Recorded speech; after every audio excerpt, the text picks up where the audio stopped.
T'entendez pas bien? Parce que c'est mieux. Faut bien parler.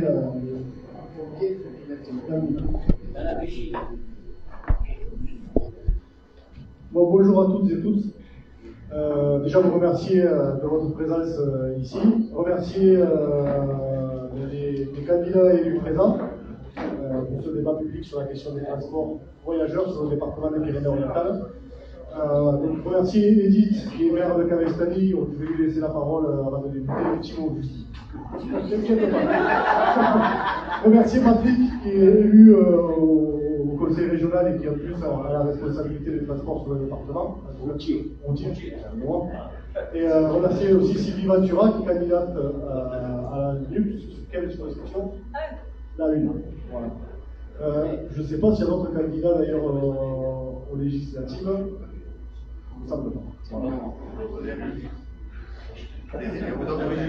D'autres élus. Après oui, je vois qu'il y a des élus du conseil départemental. Je ne vais pas tous les citer. Donc, vous remercier de votre présence. Voilà, la CGT, elle est engagée dans la période à faire avancer ses idées. Alors, on sort d'élections présidentielles. Aujourd'hui, on va aborder, on est dans la dernière ligne de droite des élections législatives, et on a des propositions à avancer sur le département des Pyrénées-Orientales. Donc on organise 2 débats publics. Aujourd'hui, le premier sur la question du transport public voyageur et nos propositions CGT. Et la semaine prochaine, jeudi 9, à 18h, dans la salle du Casal, sur les questions un peu plus sociales, les questions de salaire, protection sociale, retraite, le développement des services publics, mais aussi les questions environnementales. Ce sera le sujet donc, du deuxième débat qu'on fera la semaine prochaine au Casal. Ce qu'on va faire, et je vais laisser la parole à Edith très rapidement, et ensuite c'est Lucas qui nous fera la présentation de notre projet de développement. Lucas et José, qui est à côté de moi, à ma droite. Je pense que ma voix va porter des choses. Voilà. Bon, ben, d'abord, bonjour à tous. Je suis ravie de vous accueillir à Cavestany donc, pour ce premier des 2 débats publics. Effectivement, je pense que vous savez, je voudrais excuser d'abord quelques élus parce qu'on est un certain nombre d'élus de Cavestany ici aujourd'hui. Mais on avait une autre réunion en même temps pour préparer les élections et voir comment s'organiser, n'est-ce pas, pour les élections qui se passent la semaine prochaine. Mais je voulais aussi réaffirmer à quel point, en tout cas, les élus de Cavestany sont sur cette question des transports très largement, puisque nous sommes aussi dans l'intercommunalité, ça n'a échappé à personne. Et j'ai fait personnellement une intervention, effectivement, lundi dernier en session, pour parler au-delà de la question qui était votée à ce moment-là, de savoir qui avait le marché, l'appel d'offres. J'ai réexpliqué aussi ce sur lequel nous nous battons depuis le début avec les quelques élus à la communauté urbaine, c'est-à-dire 5, ça fait pas très nombreux effectivement, mais n'empêche qu'on continue et on rabâche. On a appris que la pédagogie c'est de rabâcher, et c'est de dire que nous on était sur l'ensemble, en tout cas pour la gratuité des transports, pour le service public, et puis de réexpliquer aussi toute la politique qu'on peut avoir aussi sur l'importance du train et de mettre en réseau et en liaison la région et le département, la région et la CU, autour de toutes ces questions. Et aussi, surtout, j'ai remis dans le débat qu'il était urgent de pouvoir discuter, se mettre autour de la table avec les principaux concernés, c'est-à-dire ceux qui transportent, ceux qui savent de quoi on parle. Et j'avais invité l'ensemble des élus de la CU à venir ce soir.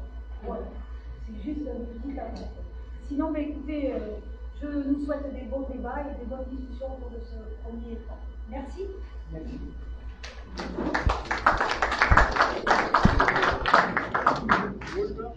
Allez, je veux faire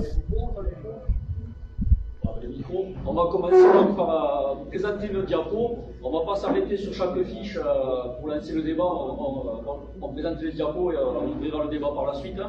À la suite de la diapo, il y aura des exemples qui seront présentés par José, notamment sur les problèmes de transport urbain et interurbain.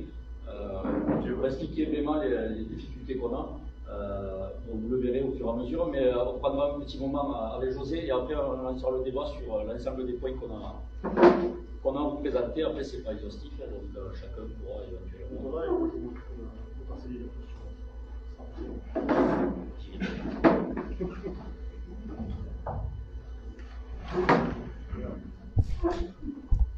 Et on va éviter de lire ce qui est écrit, hein, c'est difficile. Mais on va expliquer quelques points pour précisément s'il y avait pour éviter qu'il y ait des questions sur des interrogations sur certains chiffres ou éventuellement sur certaines propositions. Donc les enjeux, alors, effectivement, ça n'aura échappé à personne. Hein, depuis quelques temps, la hausse record du carburant, donc, qui va obliger certaines les citoyens à repenser leur mode de transport. Les enjeux environnementaux, donc 31% des émissions de gaz à effet de serre proviennent des transports. Il y a eu dernièrement plusieurs rapports du GIEC qui sont tombés où effectivement ça devient vraiment alarmant l'état de l'environnement et effectivement les transports tout leur rôle à jouer là-dedans. L'augmentation de la population sur le département avec les mêmes infrastructures, on verra les chiffres un peu plus tard. La diminution et l'abandon de certaines dessertes nationales et internationales, notamment sur le ferroviaire et l'aérien, on y reviendra tout à l'heure. La concentration de la majorité de la population autour de la métropole de Perpignan et la réponse aux besoins environnementaux, touristiques et industriels. Donc quelques points importants, notamment des dates et ce qui s'est passé politiquement dernièrement. Donc l'ouverture à la concurrence du trafic aérien en 1996 et du fret en 2003 et 2006. Chacun peut deviner les conséquences de tout ça. La loi de la décentralisation en 2004, les réformes du ferroviaire en 2014 et le pacte ferroviaire en 2018, les lois Macron, la loi Long, c'est en cours, oui. Bon, elles ont toutes des conséquences sur l'aménagement et l'équilibre de nos territoires, sur l'environnement et sur la qualité de service rendu aux usagers et engendrent un dumping social. Donc quelques chiffres, on a essayé de trouver des chiffres qui sont assez parlants, ça fait des chiffres, on va en sortir. Donc l'augmentation de la population dans les Pyrénées-Orientales, on le voit, 4 000 par an et c'est estimé à 6,5% sur les 10 prochaines années. Donc on voit quand même un département qui va avoir tendance à augmenter la population.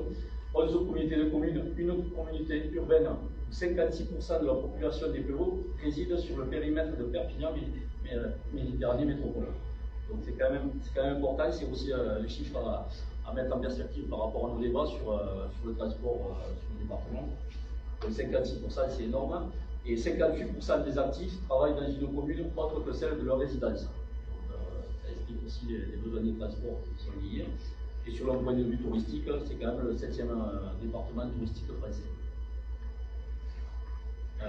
Les transports, donc, les transports, on a essayé de faire un petit camembert, c'est assez parlant, on vient de tout commenter. 82% en voiture, 4% en vélo, 3% en transport en commun. Le transport en commun, c'est bus et train. Donc c'est quand même un chiffre important. Et 11% en commun. À pied, trottinette, vélo. Non, pas vélo. Donc voilà, les chiffres, 6700 km de route, on verra un peu plus en détail tout à l'heure, et 288 km de ligne. Donc le réseau routier, on voit la densité de la population au kilomètre carré. On est quand même sur un département par rapport à l'Occitanie qui est quand même assez important, par rapport au nombre d'habitants au kilomètre carré. Et par contre, on voit la densité sur le réseau routier, l'unité de kilomètre carré, on est quand même très bas. Donc il faut mettre ces deux chiffres en perspective entre la densité de la population et la capacité en termes de réseau routier sur les PO. C'est quand même important. Bon, après, on va commencer à découper les routes, 65% de routes communales, 32% de routes départementales, 2% de routes nationales et 1% d'autoroutes. C'est important aussi par rapport aux investissements qui doivent être faits. On ne rentrera pas en détail là-dedans, mais c'est quand même important sur voir comment impôts des habitants des bureaux peuvent être répartis sur l'aménagement du réseau routier. Le réseau ferroviaire, donc 288 km, électrifié 84%, et voie unique 66%. Donc en non électrifié, on va être simple, c'est que la ligne Rivesaltes-Absat. Tout le reste est électrifié. Et en voie unique, 66%. On a beaucoup de voies uniques quand même sur les bureaux. Donc on a la ligne Perpignan-Villefranche, le train jaune, qui est une voie unique. Et on a la ligne Elne-Le Boulou, qui est une ligne, on est dans un débat sur le transport public voyageur, c'est une ligne qui est aujourd'hui exploitée que pour le fret. Mais elle rentre en compte là-dedans, c'est à monter aussi cette ligne, puisqu'on a des propositions de la relever aux voyageurs. Et Rivesaltes en voie unique, qui est aussi qui n'est pas électrifiée, qui est une voie unique. Les chiffres en Occitanie, vous le voyez, en électrifié, on est quand même un département, vous voyez quand même des investissements qui ont été faits sur l'électrification, c'est quand même intéressant, on voit un pourcentage. Et en voie unique, effectivement, on est aussi au-dessus, c'est lié aussi à la structure des départements. Et puis bon, quand on voit la densité du réseau ferré, on peut se dire quand même qu'on est un département qui est quand même bien outillé en termes de ferroviaire sur les lignes. Après, est-ce qu'elles sont bien exploitées, suffisamment exploitées, ça sera un autre débat.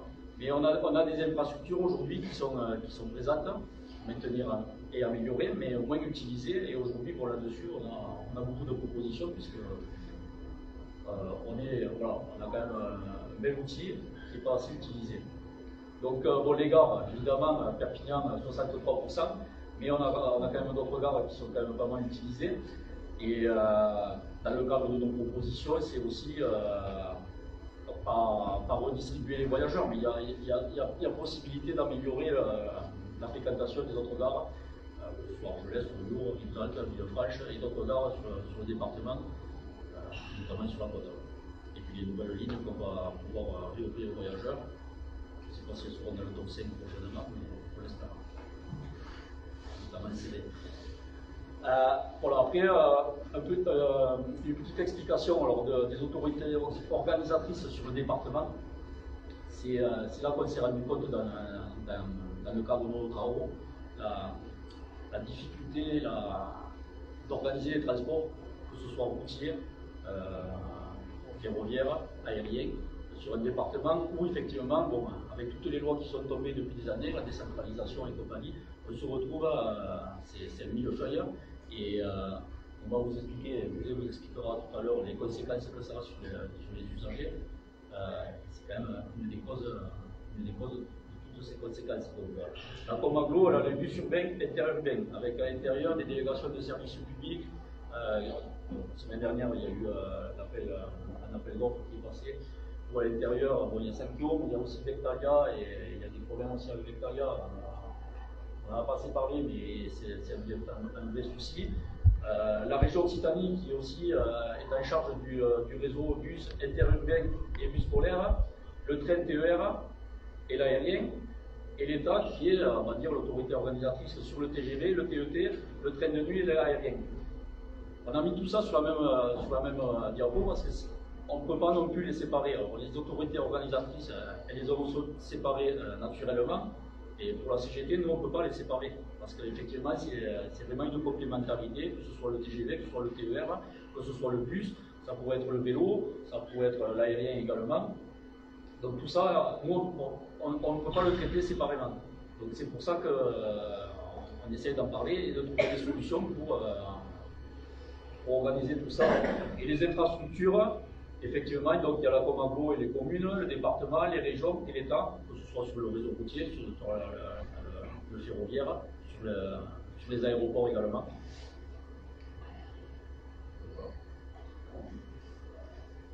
Donc les problèmes, les difficultés liées et aux problèmes de compétences et gouvernance de toutes ces autorités organisatrices. Donc la complémentarité bus-bus. On s'aperçoit qu'il y a des gros soucis, on y reviendra tout à l'heure, donc sur la complémentarité de chaque bus. On est de l'agglo, on n'est pas de l'agglo. La complémentarité des trains et des bus.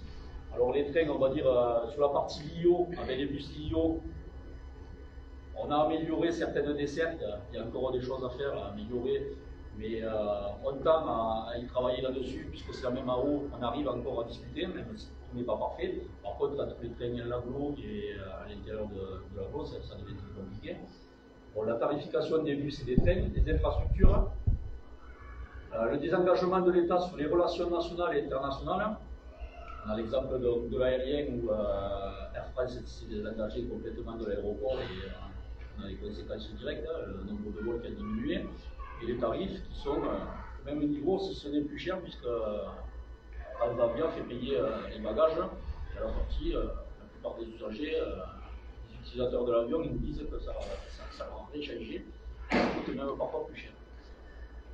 Et sur les relations nationales et internationales, on a les TGV également, où ça fait quelques années qu'on supprime des TGV, notamment le matin, et puis là, avec la fin du partenariat Rennes et SNCF pour aller en Espagne, on perd plusieurs relations sur Paris, mais également et notamment sur la province, c'est-à-dire Lyon-Marseille, où on s'aperçoit qu'il y a un abandon total des relations aujourd'hui. Si on va pas à Paris, on les nulle part, au-delà du TER. Ensuite, l'ouverture à la concurrence, donc le dumping social avec les différentes conventions collectives. On s'aperçoit que les conventions collectives sont différentes évidemment entre le train déjà et le transport routier, mais même dans le transport routier, il y a différentes conventions collectives entre l'urbain et l'interurbain, ce qui pose des problèmes et on s'aperçoit que les patrons jouent là-dessus pour amener sur un dumping social important. Donc les solutions, les propositions CGT. Premièrement, c'est la démocratie déjà, c'est faire intervenir l'ensemble des usagers, des élus locaux pour déjà trouver des solutions. Le transport public doit disposer d'une large autonomie de gestion dans les cadres d'organisation définis démocratiquement. Voilà. Renforcer le pouvoir d'intervention des usagers, des salariés des entreprises de transport et de la représentation nationale et des AOM. AOM, c'est l'autorité organisatrice des mobilités ou des transports. Tout en maintenant la cohérence locale, régionale, nationale et internationale. On ne peut pas perdre de vue la cohérence, qu'elle soit départementale, c'est important, régionale, et puis nationale et internationale. On ne peut pas s'organiser sur le département s'il y a des TGV par exemple, ou des avions qui arrivent à telle heure et qu'il n'y a pas de possibilité d'acheminer par exemple des touristes qui viennent de Perpignan, s'il n'y a plus de bus qui peuvent les amener à Saint-Cyprien ou quoi. Donc il faut vraiment avoir une vision, on ne peut pas rester sur une vision que départementale. Donc nous, ce qu'on propose, c'est déjà la mise en place d'une commission départementale des transports sur la responsabilité du préfet. Et on va dire peut chapeauter l'ensemble des autorités organisatrices, qui regroupent évidemment donc, les autorités organisatrices et les usagers, les entreprises, les associations également d'usagers, qui sur le département sont parfois actives selon les moments et leurs besoins, mais elles existent. Les syndicats et l'ensemble des acteurs économiques.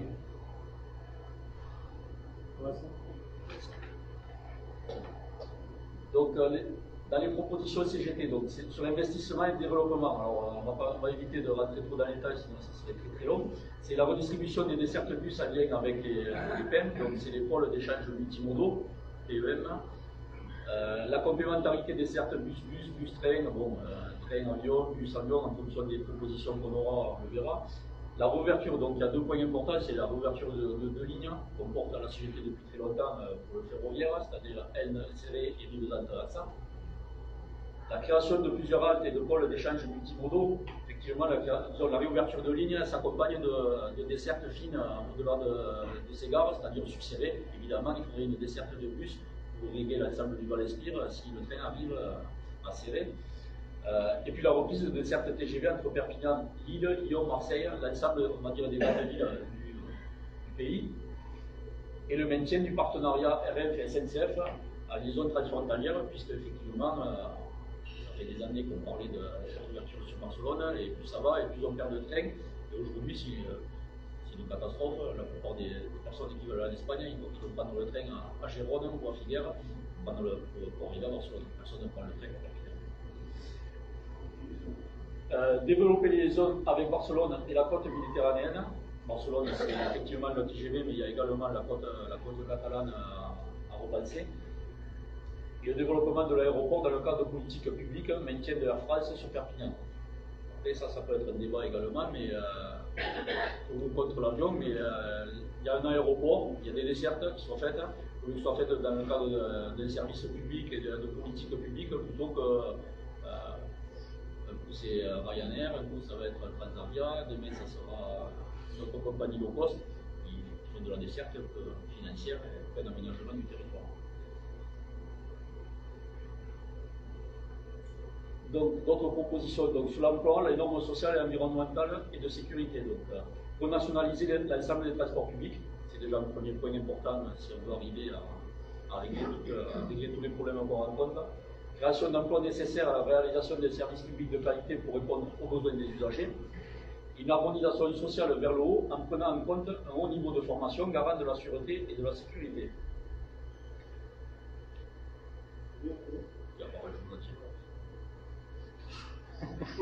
C'est clair.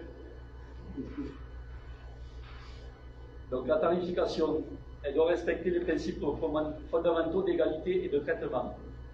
Alors bon, il y a la question de la gratuité qui se pose, effectivement, mais il y a déjà aussi l'abandon de la tarification de marché pour revenir à une tarification au kilomètre. Ça c'est une proposition CGT sur le ferroviaire notamment.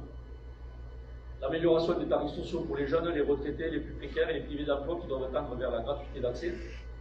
Et la mise en place d'un réseau de distribution et de titres de transport unique permettant à tous les usagers de pouvoir bénéficier de toute la gamme tarifaire, quel que soit le canal utilisé. Donc, voilà.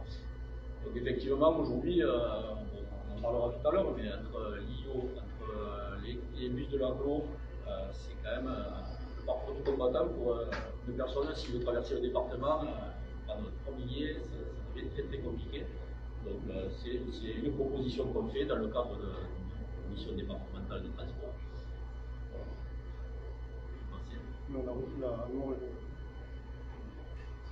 Oui. Sur la gratuité, donc effectivement, la CGT nous propose que les frais de transport domicile-travail doivent être pris en charge intégralement par l'employeur sur l'ensemble du territoire avant d'arriver à une gratuité totale. Si c'est un débat qu'on doit voir si c'est vraiment un souhait de la population. Mais après, c'est un débat qu'il faut avoir sur cette question de gratuité. Le financement, donc ce qu'on propose, c'est pas de l'utopie, ça a été chiffré, ça a été mesuré. Effectivement, donc sur le financement, c'est déjà transformer la dette du ferroviaire, pour la partie du ferroviaire, en dette publique. Aujourd'hui, pas trop dans les détails, mais aujourd'hui, la dette de la SNCF, c'est effectivement une dette publique, puisque c'est à la masse de l'entreprise publique. C'est nous, aujourd'hui, c'est la SNCF qui la supporte et qui empêche des investissements nécessaires aujourd'hui au développement du ferroviaire, et elle se retourne vers les AO pour financer les investissements qu'elle devrait faire, puisqu'elle est étranglée sous sa dette qui n'est pas une dette SNCF. Donc nationaliser les sociétés d'autoroute, donc ça c'est une vieille revendication, mais qui aujourd'hui quand même est importante et doit voir le jour rapidement. C'est vraiment la solution pour redynamiser le transport et avoir des solutions alternatives autoroutières. Orienter la TICPE pour le financement des infrastructures non carbonées. Julien va nous dire ce que c'est la TICPE. C'est la taxe pétrolière. Oui, voilà. L'État est rappelé comme ça, mais c'est la chaîne CIPP. Voilà. C'est rappelé, je ne sais pas comment on l'appelle maintenant. Taxe intérieure produits énergétiques.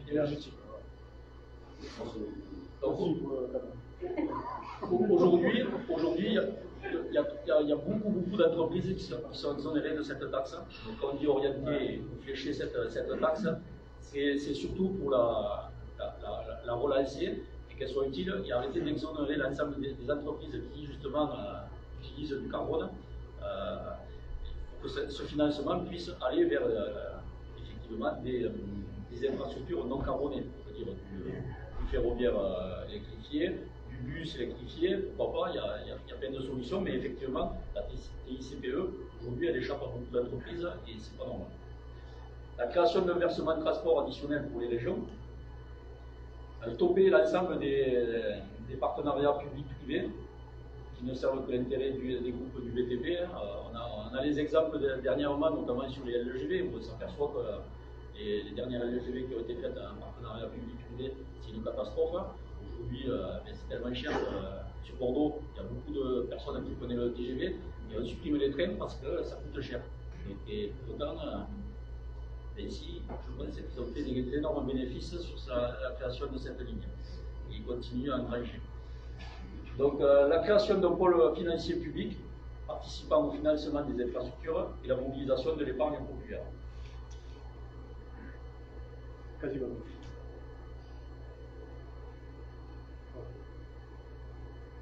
Non, c'est ça. Excusez-moi.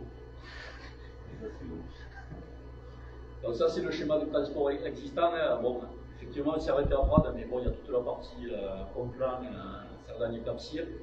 Saint-Paul de Fenouillet, il y a aussi l'Axat. Et on s'arrête le pont Port-Vendre. Il y a quand même également jusqu'à Cerbère et Port-Roux, aujourd'hui ce qui existe. Voilà, ça c'est le schéma départemental, notamment du ferroviaire. Effectivement, les bus, ça dessert beaucoup plus, mais si on faisait le schéma avec l'ensemble des desserts de bus, c'est compliqué. On va dire c'est les gros axes qui sont desservis. Et donc, en gros, des propositions qu'on mène au débat et qu'on continue à mener et qui ne sont pas fermées, c'est donc la réouverture de Haine-Serré avec un arrêt à Brouillard, un arrêt au Boulou et un arrêt à Serré. Ça, c'est un point important sur la réouverture des lignes ferroviaires. La ligne de l'Axat également, avec Espira, Case de Peine, Estagel, Maury. C'est une ligne qui dessert tous ces villages, donc on les desservir. On a les chiffres, hein, il y a des fois qui sont sortis avec le nombre de voitures qui passent. Voilà, c'est cohérent dans nos propositions. Ensuite, bon, voilà, sur Villefranche-Train-Jaune, il y a des nouvelles dessertes qu'on propose sur la ligne Perpignan-Villefranche, que ce soit des FIAC, pour le ternaire. C'est des propositions. Saint-Charles, sur la ligne de Villefranche-Saint-Charles. Ensuite, il y a l'arrêt de Poly, l'Alta Poly, qui est aujourd'hui un des premiers sites touristiques des Théo, fréquentés, notamment l'été. Et quand on voit la pagaille baisser sur cette route et le stationnement des voitures un peu n'importe où, une Alta Poly, c'est quand même un truc qui est souhaitable pour l'ensemble des usagers de la route et du train. Voilà en gros les propositions, et puis ensuite il y a la LGV qui va jusqu'à Barcelone. On ne rentrera pas dans le débat de la LGV de Perpignan à Narbonne, puisqu'elle ne fait pas envie de Narbonne. Mais aujourd'hui, ce n'est pas le sujet, on y viendra bientôt sûrement. Mais sur la question de Barcelone, à partir de décembre 2022, après tu me diras si c'est une trompe, il n'y aura plus que 2 trains qui vont à Barcelone par jour. On va passer de...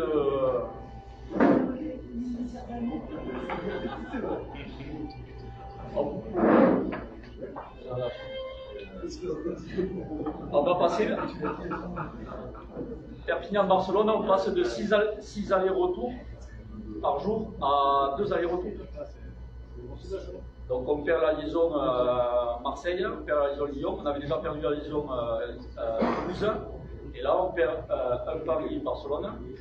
Donc on sera 2 par jour, sauf l'été, il y aura une 3e pour aller à Barcelone. Mais je te laisse expliquer. On va rentrer dans le détail après. On va laisser José s'exprimer, notamment sur les problématiques du plus, parce que j'ai beaucoup parlé, mais je suis cheminot, je métro, mais je parle beaucoup de ferroviaire. Ça va être compliqué, tout a été presque balayé, là, les images que vous avez vues, entre l'harmonisation, le prix unique, la gratuité, harmoniser les bus, 5 kilos, le train aglo, l'IO, le rail. Donc, tout a été dit. Moi, ce qu'on pourrait rajouter, bon, déjà, on sait, la CGT, ça fait au moins une décennie qu'on porte cette demande d'harmoniser les bus avec le rail, aglo et à l'époque département. Aujourd'hui, bon, ça a changé de compétence, mais bon, c'est pareil, c'est la région, mais bon, voilà, la demande c'est la même, c'est harmoniser au mieux le transport dans le département, qui aujourd'hui, hélas, concernant, bon, je vais parler parce qu'eux ils sont plus habilités de parler pour le rail, mais je vais parler plutôt pour tout ce qui est véhicule terrestre, donc les bus. ce soit les bus agglo donc, ou LIO, là où je travaille, à la régie des transports. Aujourd'hui, l'harmonisation même entre les bus, elle n'y est pas. C'est-à-dire, bon, certains peut-être le savent, un habitant de Saint-Cyprien qui veut aller à Canet, il est obligé de descendre à Perpignan pour remonter à Canet. Parcours du combattant, quoi. Au lieu de. Hein, c'est pas loin, hein, c'est Cyprien et Canet, à 10 minutes on y est. Hein. Mais ça, hélas, c'est dans tout le département. Il faut le savoir. Je vais prendre un autre exemple. Sals, Rivesaltes. Sals, Rivesaltes, 3 heures. L'habitant de Rivesaltes, par exemple, qui veut aller trouver, je sais pas moi, des amis ou quelque chose, il veut aller à Sals, il est obligé de descendre à Perpignan, attendre, bon, si ça tombe dans un créneau où il n'arrive pas, juste il y a le bus qui s'en va sur Pilla, qui verra Sals, bon, il attendra, enfin, il gagnera un peu, mais ce sera à minima 2 heures. Alors qu'on passe tous les jours, on le voit, on n'est pas loin. Hein. Après, bon, qu'est-ce que je pourrais prendre? Le Soleil, le Bon Pass. Oui, donc Pilla, c'est pareil. Pilla, oui, si tu vas aller à Cazepen ou si tu vas aller à Espira de la Ville, il faut descendre à Perpignan. Toujours, mais hélas, c'est dans tout le département comme ça. Vous vous rendez compte, déjà, le gaspillage, 2, les usagers, ben, pourtant aujourd'hui tout est réuni. Oui, aujourd'hui tout est réuni. Le prix du gasoil fait de tout ce qui est carburant à des prix pas possibles. La pollution, bien entendu, oui, on réduirait la pollution aussi. Donc il y a deux critères déjà importants, le portefeuille des citoyens, des habitants du département, et la pollution. Et malgré tout ça, aujourd'hui, on n'arrive pas à réunir les deux, mais après, là, c'est d'ordre politique, je pensais, il n'y a rien à faire. Ils ne veulent pas travailler là-dessus, concrètement. Bon, je sais que la région avait tenté de se rapprocher de ceux qui s'occupent du transport bus agglo, donc. Mais bon, je pense que ça a été lettre morte, hein, d'après ce que j'ai entendu. Mais bon, voilà, bon, il n'y a aucune. Ils ne veulent pas se rapprocher. Il n'y a rien à faire. Et pourtant, hein, ça fait au moins une décennie qu'on essaie. Hein. Avant, c'était le département, c'est la même chose. Mais en fait, moi je trouve que c'est vraiment une honte déjà de polluer, de ne pas rendre service aux usagers hein, du département, qui sont obligés de prendre la voiture parce qu'ils se disent je ne vais pas me lever, on n'est pas à Paris, je ne vais pas me lever à 5 heures pour être à 8 heures au travail, par exemple. C'est pas possible. Parce que si je travaille à Sals et que je vais aller à Rivesaltes, par exemple, hein, je travaille à Rivesaltes, je serai obligé de prendre le bus pour descendre à Perpignan. Alors donc il faut que je me lève à 5h, 5h30 si j'ai un bus, il y a encore non, c'est pas possible. C'est pas comme ça qu'on mettra les habitants du département dans le bus, hein, ou dans le transport tout court. C'est pas possible. Aujourd'hui, tel que c'est pas possible. Alors le mieux, bon, moi je trouve les associations, oui, d'usagers. Je pense que eux, peut-être, ils auraient, bien entendu, nous, on le demande, mais je pense que s'il y avait un fort collectif d'usagers, peut-être ça serait plus parlant pour les politiques. Hein. Ils se diraient, bon, au moment de vote, peut-être là, ils seraient obligés peut-être de bouger. Là, il n'y a rien à faire. Chacun garde ses pions, et voilà. Et on continue. On pollue, les usagers continuent à prendre la voiture, et voilà. La seule chose que je voulais amener en plus, parce que bon, pratiquement tout a été dit. Voilà. Bon, ben merci à Lucas et José pour la petite présentation.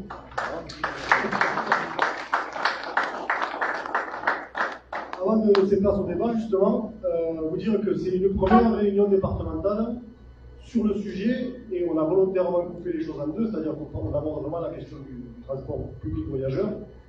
Les questions du fret sont très importantes. On refera un débat départemental sur la question du fret ferroviaire, parce que oui, il y a des sujets très importants sur le sujet. Vous dire qu'on va décliner cette réunion, ces débats publics en territoire, notamment Elne, Céré, Estagel, éventuellement Rivesaltes, et notamment pour expliquer aussi nos propositions de réouverture de lignes ferroviaires, vous dire qu'on a édité 2 tracts qui sont là, et voilà, on va les diffuser, on va s'en servir aussi pour aller au débat et à l'explication pour la réouverture de nos lignes ferroviaires. Voilà, donc maintenant, place au débat, et au premier.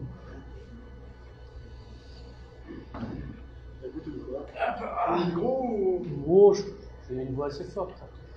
Alors, la question, c'est comment on est passé d'une société où le train était très dynamique dans le département et qu'on en est arrivé là, et comment restructurer pour arriver là où on était déjà avant, à la préhistoire du Roussillon, pour que ça recommence à être cohérent. Parce que finalement, on est arrivé à un moment où on a l'impression que les décideurs sont comme ces enfants qui dans les maternelles à qui on confie un jeu, on doit mettre des formes, rentrer des formes, et c'est l'enfant qui s'acharne à faire rentrer une étoile dans un carré ou dans un cercle qui a pris le pouvoir, d'où la cohérence totale des transports. Et comment recréer des rapports de force? Parce que si on en est là, c'est parce qu'on les sait faire. Et comment les empêcher que ça la fasse suffisamment mal, si je veux dire, pour qu'ils fassent les choses de manière cohérente? Merci Nicolas. À la nuit, quand il y a des questions, on les prend, vous devez en parler. Hein. On répondra aux questions. Eric Alternativa, une association qui se bat pour le climat, pour le climat. Il y a un truc qui n'a pas été évoqué et qui est quand même très préjudiciable pour les usagers des transports. C'est les embouteillages. Les embouteillages, ça change complètement la donne parce que au niveau des temps pour rejoindre un endroit à un autre, par exemple pour venir ici ce soir, il restait à peu près 25 minutes dans les embouteillages. Je suis en train de réfléchir, mais si j'avais pu le faire avec un bus qui était à haut niveau de service, sur une ligne, voilà, comme c'est toujours, on se bat pour ça, on demande des lignes spéciales, comme il y a déjà dans certaines rues, hein, où les bus peuvent aller plus vite que les voitures. Et ça pourrait tout changer, parce que si on va plus vite en transport en commun qu'en voiture, ben oui, on gagne du temps, quoi. Je pense que c'est un élément important.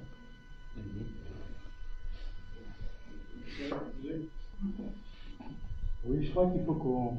Je suis tout à fait d'accord avec ce qui a été dit là, et heureusement qu'on est là pour essayer d'inverser le cours de l'histoire sur la question des transports, parce que là, on est arrivé à une situation absolument catastrophique partout. Catastrophique sur le plan de l'écologie, évidemment, mais catastrophique sur le plan social. Il faut penser aux gens, aux personnes âgées, qui aujourd'hui ne peuvent même plus prendre le car quand il faut 1 heure pour aller à Perpignan. Ça devient presque impossible pour elles de prendre des transports comme ça, quoi. Et il faut penser à la fois à l'harmonisation des modes de transport entre le routier et le ferroviaire, et il faut surtout penser à la colonne vertébrale de tout ça, c'est-à-dire le service public. Le service public qu'on est en train de détruire systématiquement, nous, les cheminots. C'est toute notre histoire de cheminots, toute l'histoire de nos luttes. Ça a été une lutte pour essayer de résister contre cette volonté de casser les acquis du service public. Et pourquoi on a l'impression que c'est une fatalité, mais il se trouve que le service public, au lendemain de la libération, c'était une puissance. Les cheminots étaient une puissance qui avait largement contribué justement à se défaire du fascisme. Et cette puissance-là, elle a été tolérée pendant un temps, mais ils ont eu de cesse d'essayer de la détruire après. Et toutes nos luttes, ça a été ça, une lutte de résistance. Et à chaque fois, on attaquait un pan et un pan et un pan. Et on en arrive à la situation d'aujourd'hui. Et pendant ce temps, il y avait l'idéologie dominante qui nous disait « Mais de toute façon, le rail, c'est ringard, c'est dépassé, maintenant on va passer à autre chose. » Mais l'histoire a montré aussi les conséquences de tout ça avec la catastrophe écologique à laquelle on est confronté maintenant. Et maintenant, on peut tous dire, et s'appuyer là-dessus, que le rail, c'est pas ringard. Et on a dit ça, y compris sur le plan technique et tout, on pourrait l'expliquer, mais on va pas le faire là. Le rail, c'est l'avenir aujourd'hui. Et une société de service public C'est absolument nécessaire pour arriver à sortir de ça, y compris pour les lignes, régionales, quoi. Nous, on est concernés sur la ligne Perpignan, plutôt Rivesaltes-Axat. Cette ligne, elle ne sera viable que si elle se fait dans le cadre du service public. Et ça a été l'erreur de ceux qui ont cru que, en créant une association du chemin de fer, on pourrait faire du fret et tout, mais on a vu les limites de tout ça, parce que faire du chemin de fer, ça implique pas seulement, il faut avoir du personnel qualifié, il faut avoir des systèmes de sécurité conséquents, il faut du personnel, il faut des systèmes de cantonnement, et tout ça, il faut de l'entretien. Tout ça, ça ne peut être fait que par une société nationale. Et c'est tout ça qu'il faut qu'on soit capable de reprendre en charge. Nous, on le dit, les cheminots, mais pas seulement. Maintenant, il faudra aussi mettre en place des comités de ligne, des associations avec les riverains. Et il faut qu'on y pense. Nous, on a déjà discuté à quelques-uns avec à l'union locale des stagiaires, quoi. Et je pense que c'est vraiment quelque chose qu'il va falloir prendre en charge. Ça fait partie des tâches qui doivent être centrales dans la période qui vient.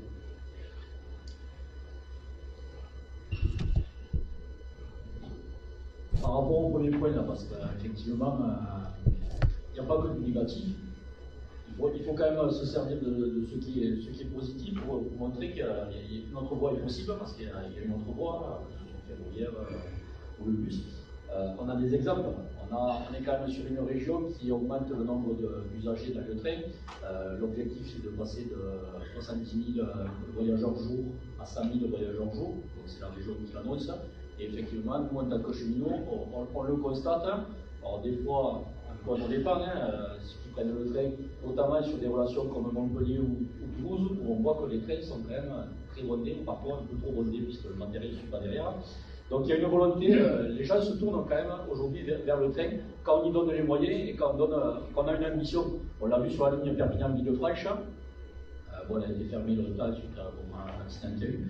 Mais entre-temps, juste avant, elle a été passée à 1 euro. Il y a eu une augmentation phénoménale d'usagers sur cette ligne parce qu'il y a eu du train, du cadencement. Effectivement, quand il y a un train qui passe par jour, on ne va pas le prendre le train puisqu'on ne sait pas quand c'est qu'on va revenir à la maison. On est tributaire d'un seul train, donc on ne prend pas l'aller.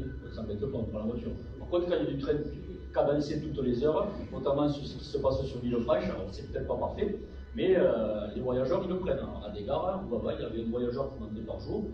Marquichane, aujourd'hui, à chaque train, il y a 5-6 personnes. Et ça, il y a 10-15 personnes par jour. Donc les trains sont très utilisés. Quand ils y sont, quand ils circulent dans des conditions bonnes, à des prix raisonnables, effectivement, le 1 euro, ça a permis d'attirer du monde. Sur les Perpignan-Toulouse, on sait qu'on était plus orienté sur Montpellier. Effectivement, les Perpignan-Toulouse, c'était un pari de la région. Et malheureusement, c'est un pari gagnant parce qu'il y a trop de monde. Et après, trouver d'autres solutions avec des trains de niveau, ils y réfléchissent. Donc, les gens se tournent vers le train. Maintenant, c'est quelle proposition nous on fait pour continuer à ça, améliorer ça. Et parce qu'il y a besoin d'améliorer les dessertes et d'autres dessertes. Le problème, c'est qu'il ne faudrait pas abandonner d'autres lignes, c'est-à-dire Perpignan-Cerbère, qui sont importantes pour le département, et les dessertes avec les bus, parce que c'est bien joué de prendre le train, mais si derrière. Comme pour aller à Toulouse, c'est une chose. Si Toulousain veut venir à Saint-Cy, c'est pas demain qu'on va faire une ligne ferroviaire, donc on a besoin de bus derrière. Donc il n'y a pas que du tout noir ou du tout négatif, il y a du positif, il faut se servir de ça. On a des propositions justement pour l'améliorer. On a besoin des usagers, ça a été dit tout à l'heure, pour travailler ça. Et mettre l'ensemble des autorités organisatrices autour de la table et que chacun ne fasse pas ce qu'il veut de son côté en concurrence avec l'autre. Nous, on n'est pas en concurrence avec les bus, mais il ne faut pas que les AO soient en concurrence entre elles, sinon ça ne marche pas. Ouais, on l'a vu sur le schéma, on a un maillage ferroviaire important sur le département.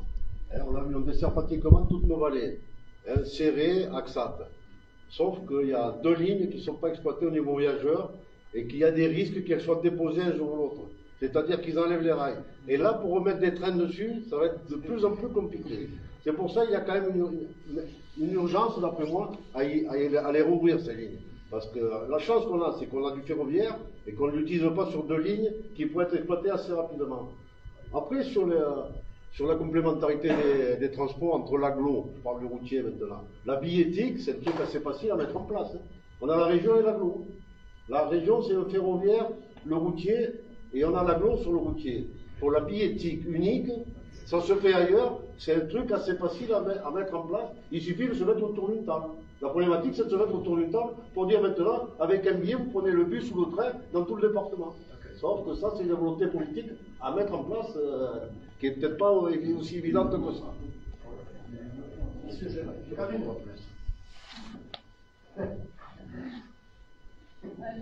vais lire une proposition parce qu'on a un camarade de l'éducation qui est dans le train, hein. Donc il ne peut pas être parmi nous.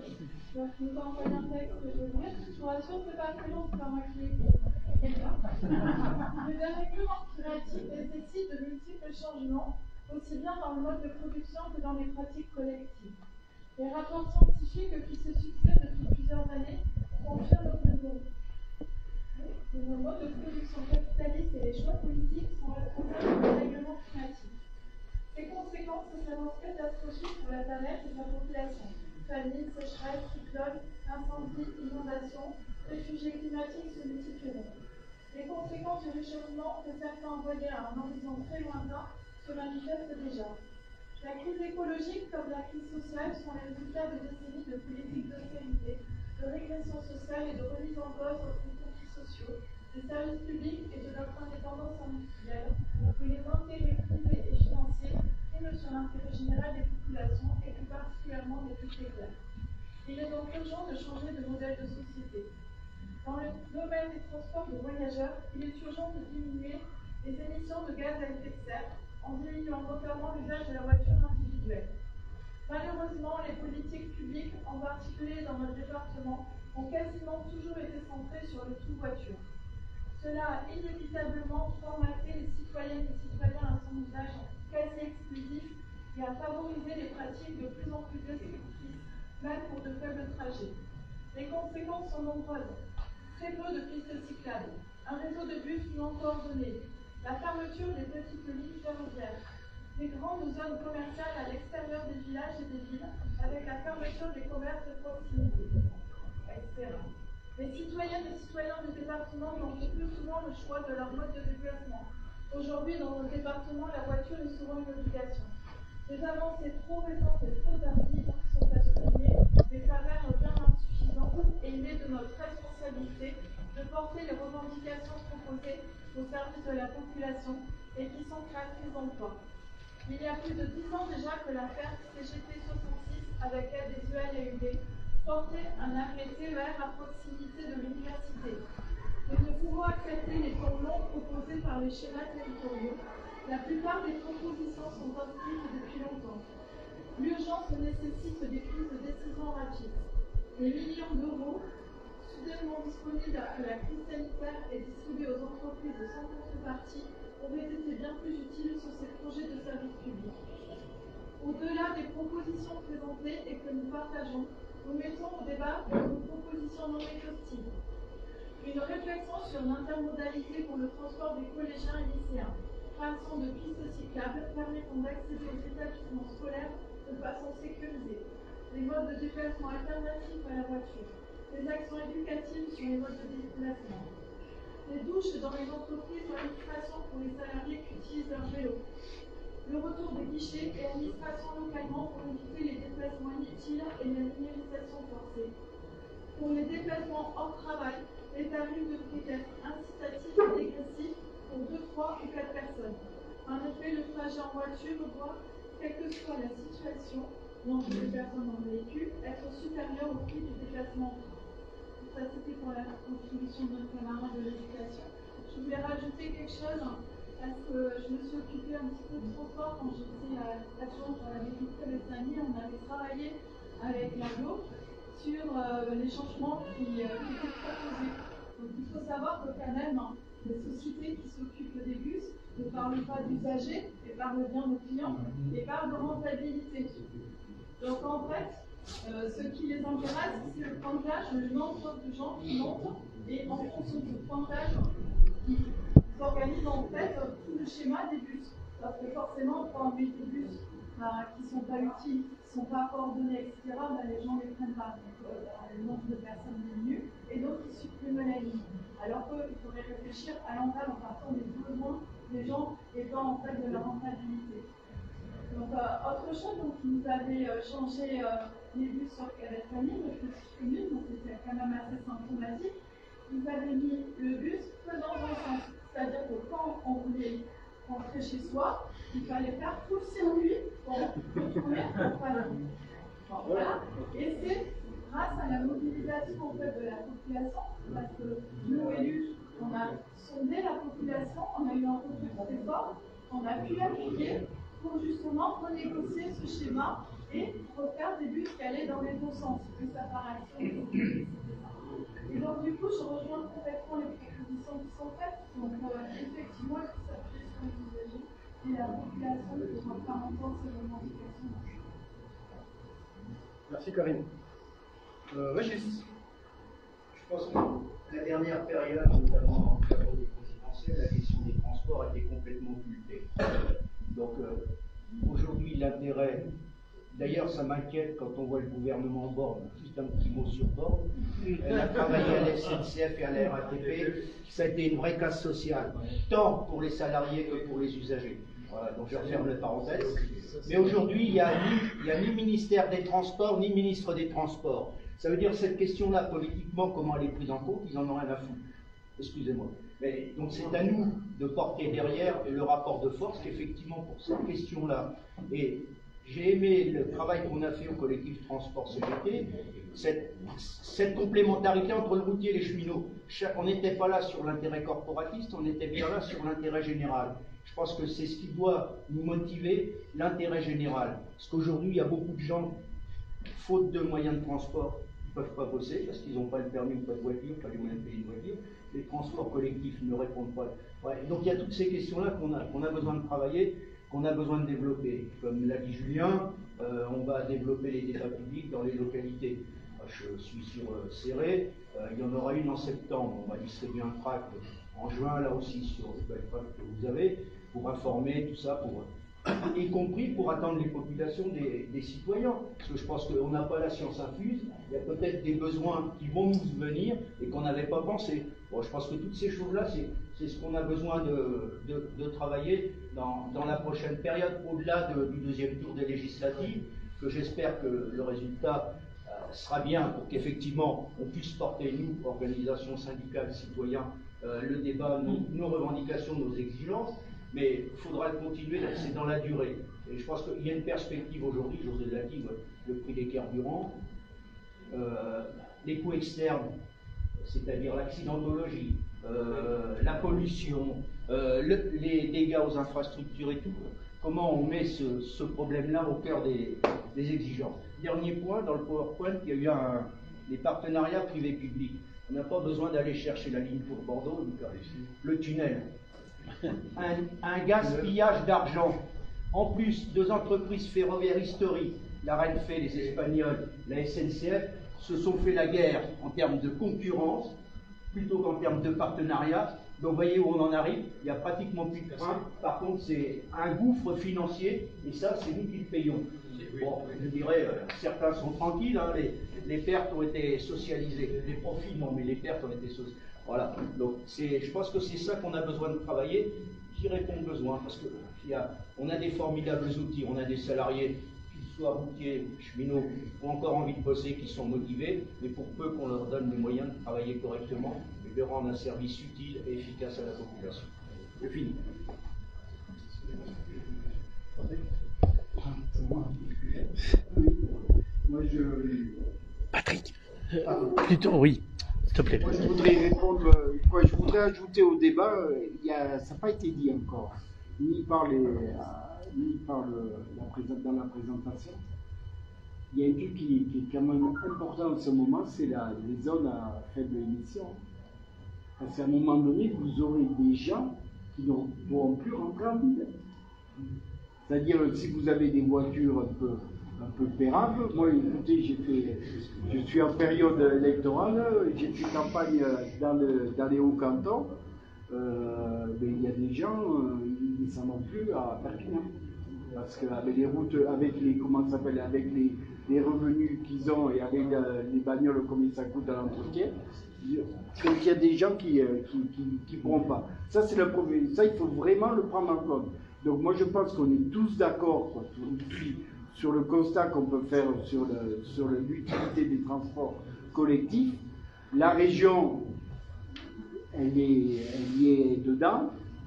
Elle est peut-être pour certains pas à la hauteur ou pas tout à fait à la hauteur, mais elle est à un moment donné, c'est une des rares régions où on a une convention qui a été signée avec SNCF, on n'a pas signé la concurrence, c'est-à-dire qu'on fait tourner on n'a pas ouvert à la concurrence.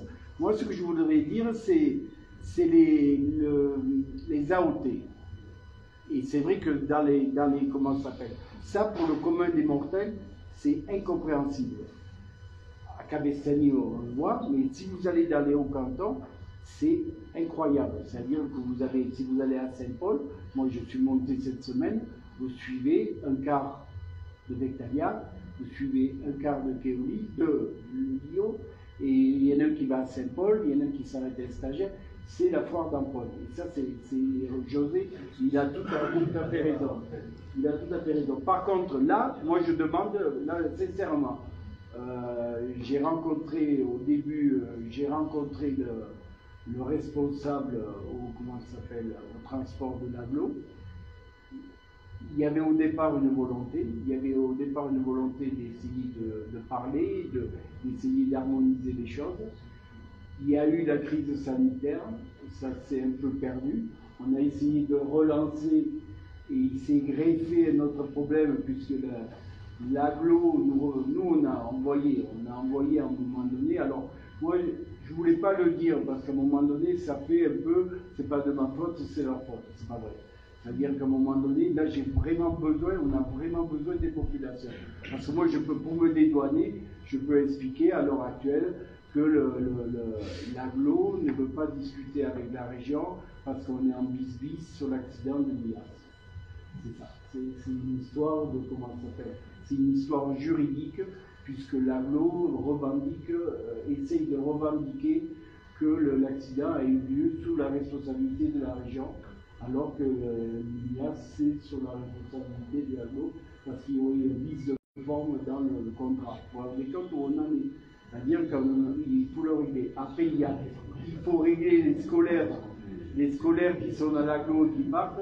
Donc ça, c'est là, à l'heure actuelle, on n'a pas réussi. On n'a pas réussi à un moment donné à faire parler les deux AOT. Et moi, et je vous le dis personnellement, les services de la région, allez, comme vous dites, on met quelques heures autour de la table, je ne dis pas que tout se règle. Mais il y a de gros pas. On peut mettre à plat beaucoup de choses.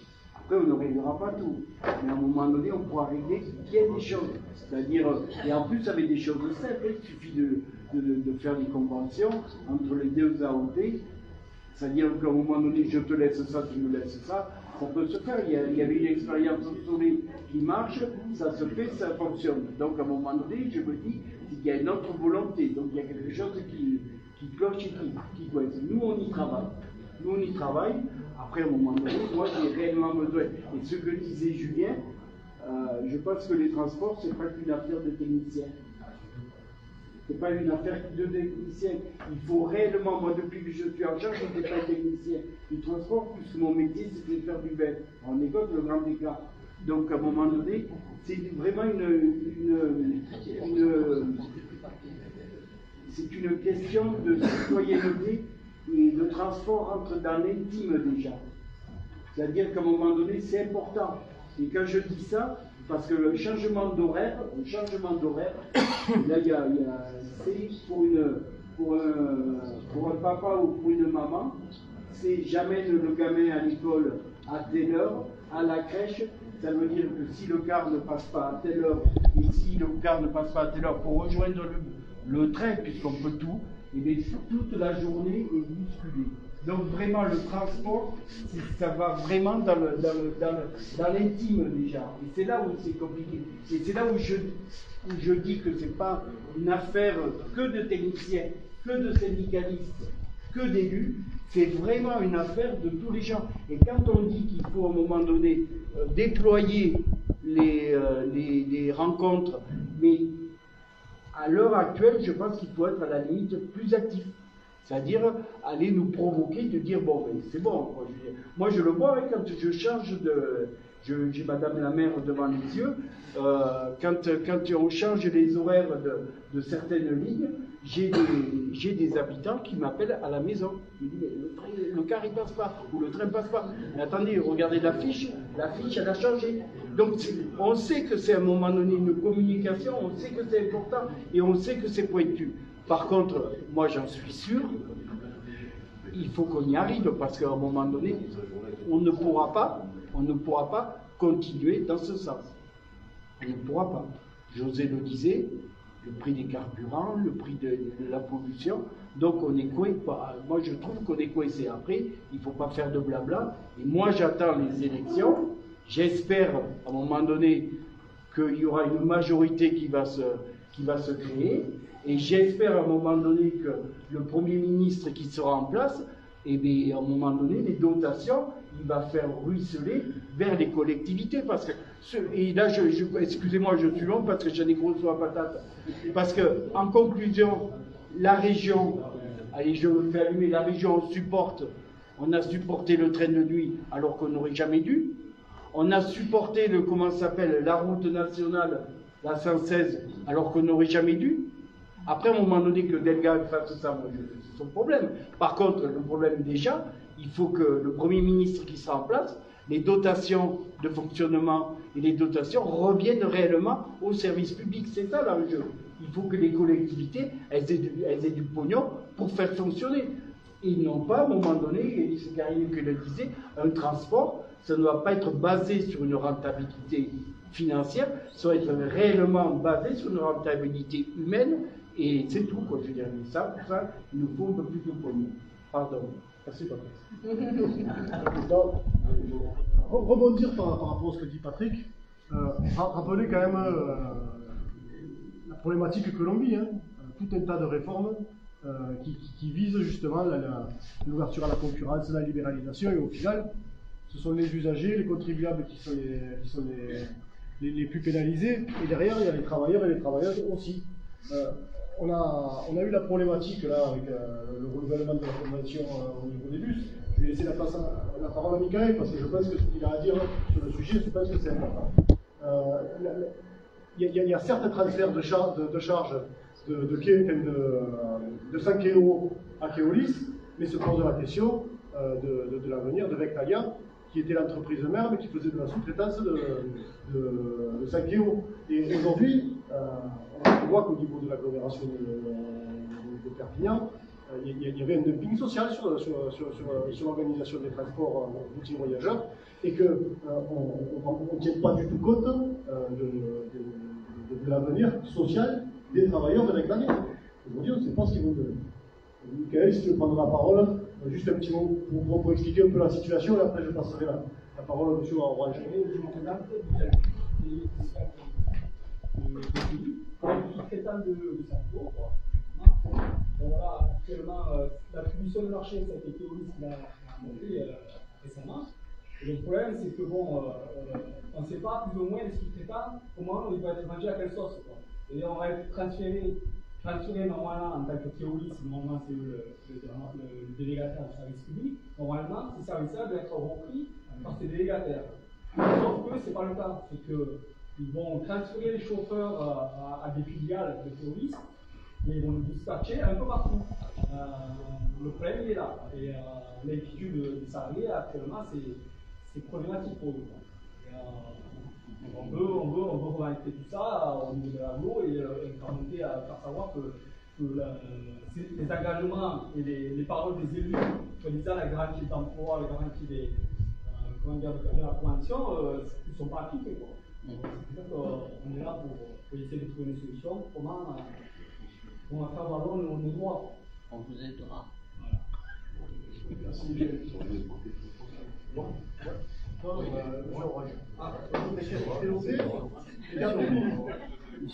Tom Bascotte, je suis d'Alternativa aussi. Je voulais vous dire, on a réalisé un travail, une plateforme interassociative sur la mobilité au moment de la préparation du plan climat air énergie territoriale. Cette plateforme que nous avons formulée rejoint sur un certain nombre de points ce que vous nous avez dit sur les pôles ferroviaires, sur la nécessité de coordonner les différents modes de transport pour qu'ils soient cohérents pour les usagers. Mais il y a un autre point aussi important qui me semble fait un peu défaut dans votre présentation. Il s'agit des transports en commun de l'agglomération perpignanaise. Comme vous l'avez signalé dans les quelques chiffres que vous avez cités en début de présentation, l'agglomération de Perpignan, c'est 56% des habitants du département, et donc ça doit faire l'objet d'un traitement particulier pour faire en sorte qu'il y ait sur cette majorité de population dans une surface relativement homogène et réduite, d'un usage plus important des transports en commun au détriment de la voiture. Et donc ça passe par un aménagement de la zone urbaine pour faciliter ce transfert cette intermodalité entre voiture et transport en commun. Et donc c'est un point important, me semble-t-il, qu'il faut intégrer. Voilà. Sinon, sur la tarification, dans notre réflexion, on rejoint ce que vous nous disiez tout à l'heure, à la fois sur le tarif unique et sur les tarifs sociaux. Ce sont des points importants qu'il faut mettre en avant de vouloir parler de gratuité des transports. C'est des points qui sont définis. Voilà. Après, je pourrais parler de l'aérien, mais c'est peut-être un sujet de tâche. Non, parce que là, c'est un point sur lequel on ne se rejoint pas, là, pour le coup. Parce que, en fait, le transport aérien est un mode de transport qui pose problème au climat, et donc les liaisons aériennes, il faut les réduire. Et comme ça a été évoqué dans le cadre de la Convention citoyenne pour le climat, il est souhaitable de substituer aux liaisons aériennes les transports par train dans la mesure où on est sur des trajets qui font moins de 4 heures. Alors Perpignan, on n'est pas tout à fait à ça, mais je pense qu'on pourrait le faire. Il faut savoir quand même qu'en Occitanie, il y a 10 aéroports et il y en a 2 qui sont viables et les autres sont sous perfusion. Les 2 viables, c'est Toulouse et Montpellier. Les autres, Perpignan, c'est pas. Voilà. Il est soutenu par le département, par la ville de Perpignan, et par la région, mais ça fait partie de. Donc je pense que aussi, pas uniquement pour le climat, mais c'est des questions qu'on peut se poser sur le maintien de ce type de développement. Allez, merci. Jean Latiel. Simplement, souligner que on avait invité tous les candidats à ce débat, qui est intéressant. Seuls les représentants de la nouvelle Union populaire et présente, donc voilà, il faut le dire, c'est important. Voilà. Et puis, autre chose, c'est il y a Patrick qui l'a abordé par rapport à l'appétit de Carole Delga au niveau de la région. Nous, on se bat pour un service public des transports national. Donc, il faut qu'elle arrête. De donner des sous à la CNCR. Il faut qu'elle arrête de donner des sous pour refaire une route. Là, maintenant, elle va donner des sous pour l'hôpital de Perpignan. Complètement démentiel. Elle a peut-être, je ne sais pas moi, un fantasme national, mais c'est son problème. Nous, on s'y oppose farouchement. Comme on s'oppose à elle quand elle soutient des types qui qui sont contre cette nouvelle union populaire. Voilà. C'est simplement pour faire remarquer. Très bien, très bien. C'est juste un peu Edith, je parle là parce que c'est pas bien. Je voudrais juste prendre la parole sur deux points qui ont été évoqués. Donc, le premier, effectivement,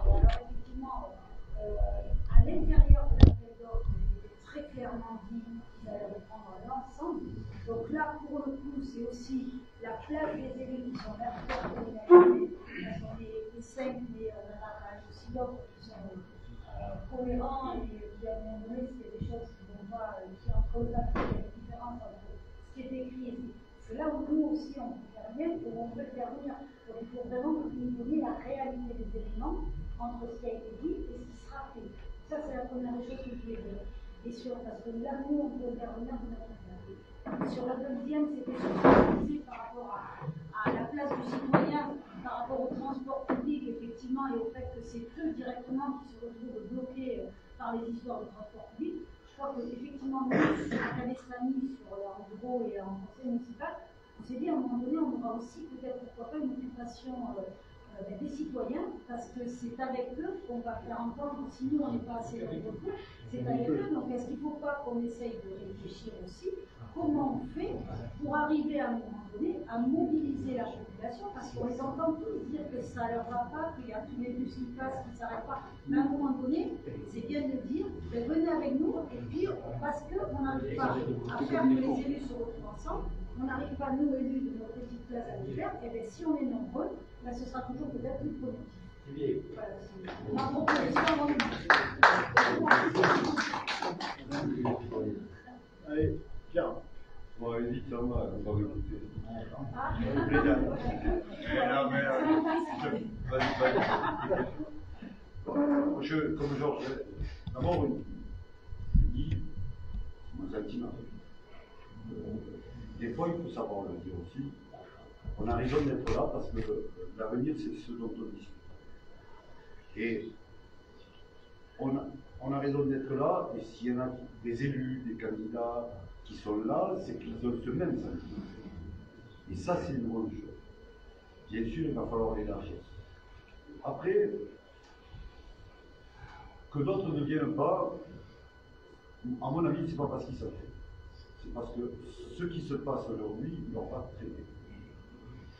Ça, on doit rentrer dans les détails, mais bon, la CGT s'est exprimée là-dessus, sur les questions d'appel d'offres, sur la communauté urbaine, comme pour le reste, le service public doit être géré en direct par les collectivités ou par l'État, comme c'est des nationales, c'est ce qu'on dit pour les CTF, c'est ce qu'on dit. Pourquoi? Parce qu'on se confronte directement aux usagers et qu'en vérité, n'importe quel délégataire de service public pour la communauté urbaine, avec 10 millions d'euros, c'est ce que j'estime être ce qui manque à mettre sur la table de la communauté urbaine, avec les 10 millions d'euros qui manquent, on aura toujours des bus qui mettront 52 minutes pour amener un salarié de la gare TGV de Perpignan à Saint-Charles International. Et qu'on mettra toujours 58 minutes pour amener un habitant de Calais Sud à Perpignan, et encore pire quand ils doivent faire des. Donc il y a la question des moyens. Moi, dans les années 70, j'étais jeune et que j'ai commencé à me déplacer, on va dire. Pour aller à Calais, il y avait la route avec le virage des abricotiers, c'était une petite route qui s'arrêtait un peu. Il n'y avait pas la 4 voies, on traversait tous les villages pour aller vers Crane et là. Il n'y avait pas la 4 voies d'Argelès. Et quand je suis devenu cheminot, quelques temps plus tard, bon, j'ai travaillé, il y avait le quai jaune, il y avait la ligne de Franche, il y avait la ligne de Cervera, il y avait les lignes qui étaient que pour le fret. Aujourd'hui, 40 ans plus tard, il y a une 4 voies pour aller à Calais, une 4 voies pour aller sur Argelès et au-delà. On a même dépensé 10 millions d'euros pour enlever un virage à la traversée de Port-Vendres. On a une 4 voies pour aller jusqu'à Marquichane et le gouvernement c'est une nationale, c'était sa responsabilité. On est bébé avec le bain à Bordeaux, il a accepté. Hein. Pourquoi? Pour regarder les desserts, pour faire ce qu'on a fait pendant 40 ans de département. À aucun moment, aujourd'hui, on a un système de transport, hormis le terre qui s'est développé ces dernières années, on a un système de transport dans le département des Pyrénées-Orientales. Les gens qui ne sont pas là, ce n'est pas parce qu'ils s'en foutent, c'est parce qu'ils se disent que ça suffit pour les petits vieux. Parce que les choses comme elles sont. Parce qu'aujourd'hui, les terres qui ont été augmentées pour les jeunes pour aller à la fac à Montpellier, ils sont pleins. Parce que, et ainsi de suite. Le statu quo n'est pas possible. N'est pas possible parce qu'on a déséquilibré l'aménagement de tout le département en ne faisant pas ce qu'il fallait dans ces dernières décennies. Et aujourd'hui, on en paye le prix. On a un département un peu paradoxal, avec le rapport entre la première ville du département, c'est-à-dire Perpignan, et la deuxième, Calais, je crois, c'est de 1 à 10, très peu de départements en France où il y a un tel écart entre la première et la deuxième. L'autre est de ville de habitants, et on a amplifié ce phénomène. Et on a déséquilibré. Donc, les propositions qu'on porte, c'est pour ça que je dis que ceux qui ne sont pas là, c'est pas qu'ils s'en foutent, ils le savent, mais ils ne veulent pas le regarder. Le déséquilibre de ce département, il est aussi au cœur de la mobilité qui n'a pas été faite. Et c'est pour ça que ça ne peut pas rester avec nous. Parce que, bon, regardez, par contre, on n'a pas fait de 4 fois sur la nationale 9 pour aller vers le Pertus. Parce qu'il y a une autoroute, donc il ne faut pas toucher. Je vais être plus précis sur la question des TGV, du fait qu'il n'y a plus de dessert, quasiment plus, puisqu'il n'y a plus de train. Vous vous rendez compte, depuis 2 milliards d'euros, il y a 10 circulations par an. 10. Environ 10, 12. Hein. Il y a de quoi faire passer 250 trains par jour. Il y en a 10. Et c'est comme ça depuis le début. Et les entreprises privées du premier partenariat public-privé, quand elles ont vu que c'était la merde, elles ont renvoyé le bébé avec l'eau du bain à l'État français et à l'État espagnol, qui ont dit de suite, la SNCF et la REF, vous faites une filiale et vous vous démerdez avec les 450 millions d'euros de déficit. Donc, là, cet élément-là me permet de dire l'infrastructure, c'est un des éléments nécessaires. Et on a besoin d'exploser les compteurs là-dessus. Mais l'infrastructure sans la volonté politique, elle ne nous mène nulle part. La preuve, ce que Michael a dit, avec des sous-traitants de délégataires de Sylvie, et un monde aussi éclaté dans les transports que ce qui est présenté. Ça ne peut pas fonctionner puisqu'il n'y a pas de cohérence. Et au-delà, y compris, il n'y a pas de cohérence parce que il y a la volonté, par exemple, de la SNCF, elle a supprimé les trains en direction de l'Espagne parce que ces trains-là, qui sont des trains qui pouvaient rouler sur les réseaux espagnols, elle les a pris pour aller plutôt dans sa filière au niveau espagnol pour faire du Barcelone-Madrid. Et maintenant, elle a attaqué le marché du Madrid-Valencia. Donc, nous sommes des victimes collatérales. Nous sommes des victimes collatérales.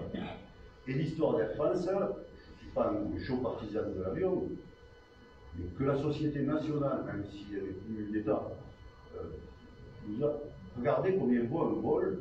Alors, il nous raconte la messe. 300 € un vol dans les 3 jours pour aller à Paris, on a les 5. C'est encore plus cher même qu'à l'époque d'Air France. Au moins jusqu'à ce que TGV arrive à Perpignan, vu les distances, pour des questions de maintien, de minimum de connexion entre ce département qui est aujourd'hui, on va pas se mentir, on est le département le plus éloigné de la métropole. On est un dôme, mais d'outre-métropole, pas d'outre-mer. Joseph, il me regarde et rigole. C'est une vanne, mais c'est une vanne réelle. Parce que moi je veux bien. La région a porté les 2 lignes. Sauf qu'il y en a une qui sera finie d'ici 2028, et l'autre, on ne sait pas si en 2040 elle sera là encore. Hein. Il y a quand même de... soyons clairs. Donc, je finis juste, je reviens sur la question de... donc, il n'y a que à travers le service public, y compris, et puis sortir d'une logique de lutte entre territoires, ou entre États, ou entre...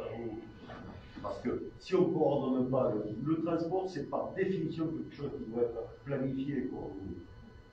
Les camarades du transport routier le savent. Aujourd'hui, si on ne le fait pas comme ça, d'où le cœur de notre discussion, de notre proposition pour le département, pour revenir sur les questions départementales, qui est il faut un outil de coordination. Alors, la commission il y a une commission départementale générée par la région, mais elle ne traite que des questions qui touchent à la région, qui sont déjà assez larges, mais on a besoin de quelque chose qui chapeaute tout. Avec une communauté urbaine qui pèse la moitié de la population du PO, c'est la moitié de la population du PO. Je vous parlais des années 70, moi, dans les années 70, il y avait 380 000 habitants de ce. Avant 2025, on sera à 2 millions. Et on est dans un milieu autour de nous où on continue à nous expliquer que ça va très bien, on va faire des routes. On a dépensé, je vous laisse faire le calcul, avec le contournement ouest de Perpignan, à la place de l'autoroute, on n'aurait pas pu faire comme en Montpellier à l'envers, c'est-à-dire transformer l'autoroute en desserte ouest de Perpignan, on économise 200 millions d'euros. Mais demandez que ce soit les camarades du transport routier, voyageurs ou les cheminots, les 200 millions d'euros, on va savoir qu'est-ce qu'on peut acheter, quelle voie dédiée on peut faire avec pour desservir les populations de manière cohérente et beaucoup plus rapide. Aujourd'hui, c'est la réalité, mais aujourd'hui en même temps, les populations, elles se sont habituées à un mode de fonctionnement, de transport, où elles ont besoin qu'on leur garantisse que, bon, la question du coût, voire de l'accès gratuit, après, on mutualise le coût, soit à travers l'impôt, soit à travers les billetteries, mais ils veulent aussi la proposition de la desserte de Céré-Perpignan, c'est pas marqué sur les documents, mais avec la nouvelle halte à l'université, c'est de l'ordre de 34 à 35 minutes. C'est-à-dire moins le temps de trajet moyen qu'on mettrait. Et je suis sûr que si on mettait une voie dédiée avec des bus de bonne qualité pour desservir la côte, il ne mettrait pas 52 minutes pour aller jusqu'à Calais. Et là, les gens montraient dedans, surtout s'ils sont cadencés. Merci Pini. Si ça vous va, on s'arrête avec ça. Bon, on a 20 minutes, il reste 4 ou 5 interventions, donc 3, 4. Sylvie. Bonjour, donc, moi je me présente, je suis Georges Bassi et je suis candidate remplaçante sur la CIRCO 1, donc c'est la portion de Cabestany. Donc il y a 70 000 habitants de Perpignan, donc une très très grande partie de Perpignan, et 5 villages autour. Donc il y a Bompas, Poliestre, Canoës, Bouge et Cabestany. Voilà. Donc je suis la remplaçante de Francis Daspe et je suis candidate pour la NUPES. Alors, bon, moi je suis à la CGT depuis très très longtemps, hein, depuis plus de 30 ans, et au niveau de la NUPES, ben, j'ai surtout étudié le programme national, hein, qu'on doit démultiplier, qu'on doit expliquer aux gens quand on les rencontre, aux populations. Mais je peux vous dire que tout ce que j'ai vu là ce soir, ben, ça correspond, ça cadre exactement sur les propositions qui sont dans le programme national. Voilà, si on arrive à avoir suffisamment de députés à l'Assemblée pour pouvoir le mettre en place. Première chose, le transport, je crois qu'il faut qu'on le remette dans le contexte. La notion de transport au niveau de l'individu, c'est comme manger, se nourrir et s'habiller. Maintenant, on en est arrivé à un stade où on a tellement développé que le transport individuel que c'est plus possible. Il faut qu'on revienne sur cette notion fondamentale du transport, que le transport il ne peut se faire qu'en commun. Pour protéger la planète et pour mieux vivre ensemble et aussi pour faciliter la vie de tous. Pourquoi avoir créé ce lien privilégié avec la voiture?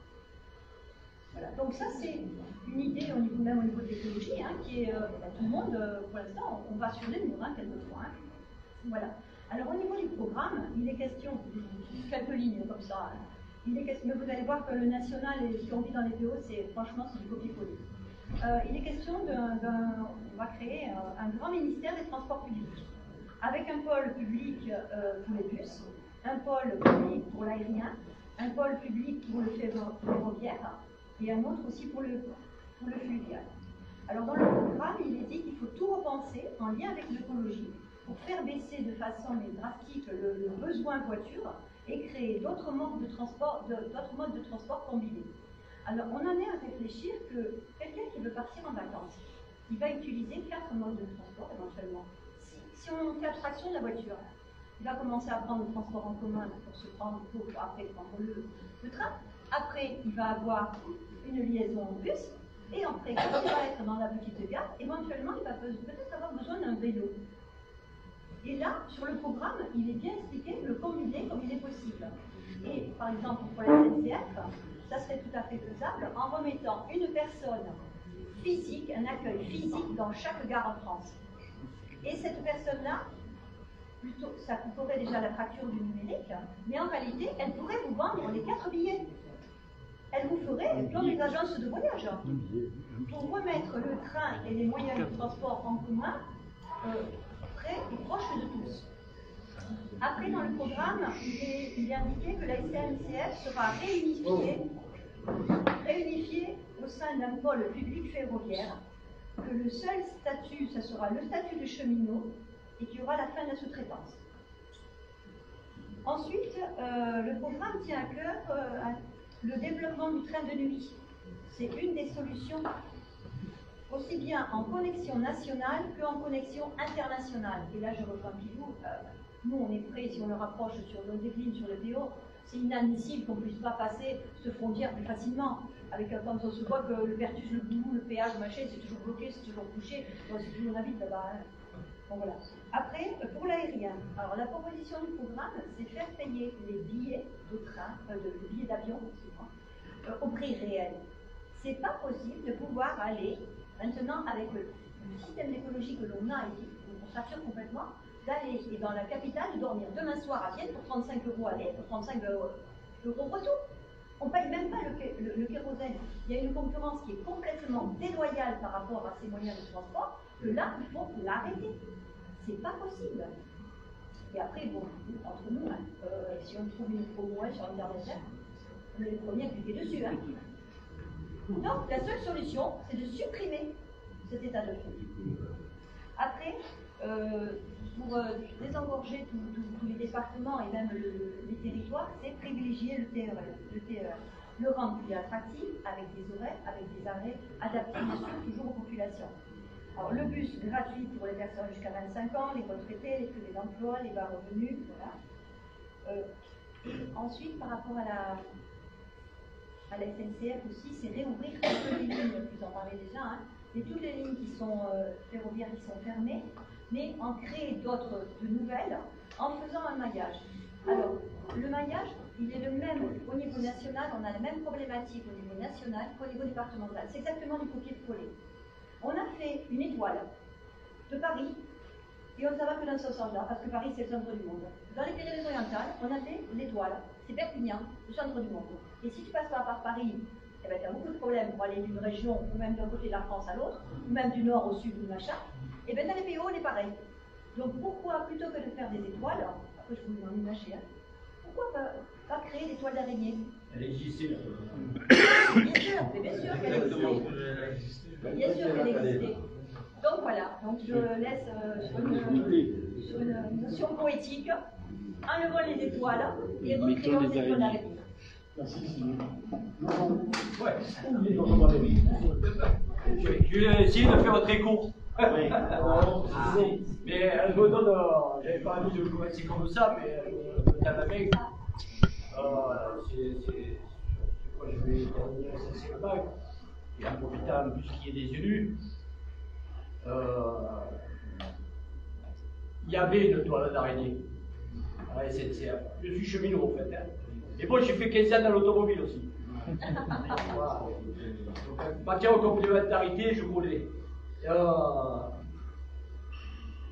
Une toile d'araignée, il y avait 281 quand Fitterman a pris la direction des transports. On est passé à, on était 200 et quelques mille cheminots. Aujourd'hui, on est que les yeux pour pleurer. Oui, les yeux carrés. Il y avait plus de 300 triages en base. 300 triages de fret. 300. Aujourd'hui, il n'en reste plus qu'un seul qui fonctionne en vrai triage. Un seul. C'est le triage de Miramas. J'ai expliqué pourquoi je parle de Miramas, parce que c'est l'exemple même de ce que je vais, ce sur quoi je veux aller, en profitant qu'il y ait des élus. C'est que s'il n'y avait pas eu les cheminots et la population pour se battre, pour sauver ce triage, il n'existerait plus. Il n'existerait plus. Comme n'existent plus les 300 autres triages de France, et pas n'importe lesquels. Quand vous rentrez dans Paris, ils existent encore, on les voit. Il n'y a plus un wagon. C'est des parkings de locomotives à mourir. C'est des cimetières à locomotives. Hein, pour avoir travaillé à HR, pour avoir travaillé à Villeneuve-Senior. Quand je passe là, j'ai envie de pleurer. Parce que c'est l'outil de travail qu'ils ont cassé. Et ce n'est pas des erreurs. Parce que s'il n'y a pas d'erreur, ça a été volontaire à la casse du ferroviaire. Parce que si on n'est pas conscient de pourquoi ça s'est fait, on ne sera pas conscient de ce qu'il faut faire pour changer tout ça. Parce que c'est détruire tout ça, cet outil de travail qui est un outil industriel, le ferroviaire. C'est avant tout un outil industriel. Eh bien, si on ne comprend pas pourquoi ça a été cassé, on ne comprendra pas pourquoi il faut le relever. Hein. La seule chose qui a guidé à ça, c'est la rentabilité financière du transport des marchandises. Je dis bien l'ensemble du transport des marchandises. Et aujourd'hui, on voit plus de camions sur les routes qui sont des vrais. Quand tu les mets à la queue leu, là, c'est vite fait. Hein. Tu crois voir un train qui fait de Paris jusqu'à Perpignan, parce que c'est très complet. Hein? Non, mais c'est ça aujourd'hui. Hein? Ils ont joué avec des conditions sociales, ils ont joué avec tout ça. Et aujourd'hui, on se retrouve à pleurer à fait là. Et les constats, il n'y a rien de pire que les constats parce que ça ne donne pas envie de se battre. Par contre, moi, j'ai toujours pour habitude de donner envie de se battre. Et je profite que là, il y a les élus pour en mettre une louche d'ailleurs. Je vais profiter que vous soyez là pour en mettre une louche. Pas pour dire que vous ne faites pas votre travail, c'est pas ça. C'est pas ça, je me le permettrai jamais. Je me le permettrai jamais. Mais bon, quand j'ai quelque chose à dire, je vous le dis. Mais pourquoi? Parce que la SNCF, ce n'était pas l'outil des chemins. C'est un outil national avec comme seul but l'intérêt général.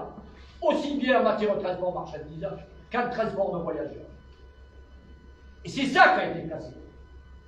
Répondre aux besoins de l'intérêt général pour laisser la place à la rentabilité financière. Si on veut renverser ça, et là je dis, on va avoir beaucoup de débats organisés, mais pas pour débattre simplement, mais pour donner envie aux gens de s'en mêler. De s'en mêler, parce qu'on ne se mêle pas, par exemple, de plan de transport si on n'est pas convaincu qu'il est possible de le faire. Donc il faut convaincre qu'il est possible de faire autrement. Possible. Et on ne le fera pas simplement dans une séance à l'agglo, dans une séance au conseil municipal ou à l'Assemblée nationale. Parce que c'est souvent dans ces endroits-là que tous les dispositifs de casse sont passés quand même. Hein. On va se raconter l'histoire. Ils sont passés par là. Oui. Hein? Donc je donnais envie aux gens. Alors, je profite qu'il y ait mon camarade de la région et j'en finirai là-dessus. Quand il y a eu l'expérimentation sur quand il s'agit de créer les 6 régions expérimentatrices en matière de transport, les TER, j'étais à Panga à l'époque et donc on faisait partie de la région expérimentatrice et j'y ai travaillé ardemment de cette expérimentation. Je ne peux pas vous dire l'implication citoyenne tellement qu'elle a été belle et qui a permis à un développement important de la réponse aux besoins. Parce que les gens s'en sont aidés. Il y a eu la création des comités de ligne qui sont dans la loi de cette époque-là. Et cette loi, elle existe encore, bordel de merde. Elle existe encore. Et il n'y a personne qui l'a fait vivre. Personne. Je pense qu'ici, même ici, là, même dans le département, ça n'existe pas, ce genre de truc. où on fait appel aux citoyens pour exprimer leurs besoins, voir avec eux comment on va faire avancer les choses. Je dis, à un moment donné, dans ce pays, il faudra qu'on redonne envie aux gens de se mêler de leurs affaires. Il ne suffit pas de rouspéter au moment d'une élection, mais quand il faut obtenir quelque chose, il faut s'en mêler. Voilà.